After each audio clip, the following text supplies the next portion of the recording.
Yes, she does. You know, I thought my late husband had the whistle that could stop all whistles, but that one's pretty good, I have to say.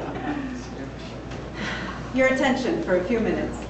I have to thank a few people who, all I had to do was suggest that I would very much like to gather people in Illinois in honor of Tom. And you know you have people who care about you when all you have to do is say, I would really like to make that happen. And lo and behold, here we are. So with me living in Florida, I had the wonderful help of Jim Mars from the Uperland. And because he's not quite retired yet, Rod is only in Wisconsin. He can't go that far north yet. So the help of Rod. And our local force was Jean, who was here to, as she did for Jim and Rod for many years, and many of you in the room. She picked up the slack for both of them. And made it happen. That is very true. That would be girl power.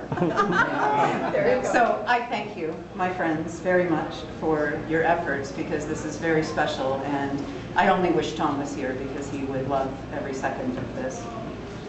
But I thank all of you for being here, because it is such a wonderful tribute to an organization that we were all a part of that is just so special and so unique.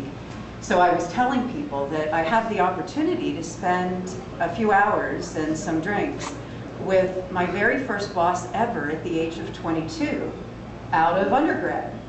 And like 31 years ago, Walt Caston was my first.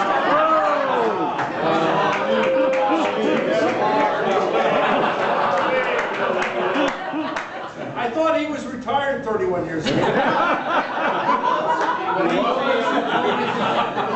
He was your caddy back then. Didn't know it. He was Nedall's caddy. But Tom would always say, I happened to be an employee at Travenol and Baxter at such a time. I was so lucky to be there at that time because there was innovation, there was regulation, that just made it such an outstanding era. But more importantly than that, there were people, and talented people, intelligent people, but people with personality.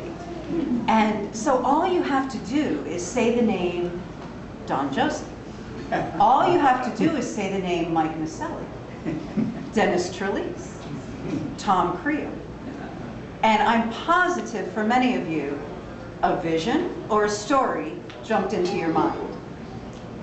That is personality. And that is what we all got to work with 8, 10, 12 hours every day, 5, 6, 7 days of the week. So, very, very, very special. And somebody who didn't get to enjoy that, who are most people in corporate America, I think, can't imagine that this setting could actually happen. And so it is truly very special, and treasure it.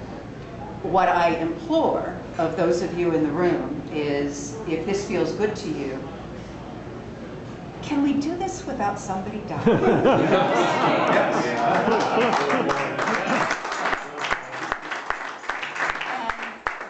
I promise to do my part to make that happen, because I might be just a little bit younger than many of you. And so I can work on that for a few years. Are we going to do this in Sarasota? A road trip would be okay. A road trip would be okay. So just a few comments from me about Tom.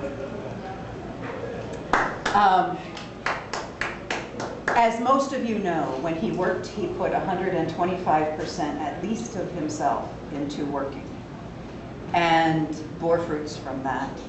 When he retired, he decided to put 125% of himself into play. And that was very successful for him as well. But what he loved to do when he played was, if he enjoyed fishing, for instance, he wanted you to fish with him, and he wanted you to love it as much as he did. And that was the gift that he gave to you if you spent time with him.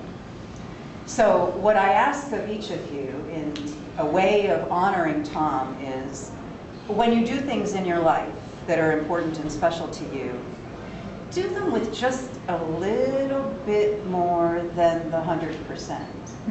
And you just might be surprised what comes back to you. The other is, if there is a passion of yours in something that you love to do, teach it to somebody. Take somebody with you. And you just may find that you have a new playmate as well. And those were things that he just epitomized, and just keep those in mind. So with that term of playmate in mind, I would like to make a toast to my playmate, to Tom Creel. However he touched your lives, may it continue to grow, and may it continue to be a part of you. To Tom.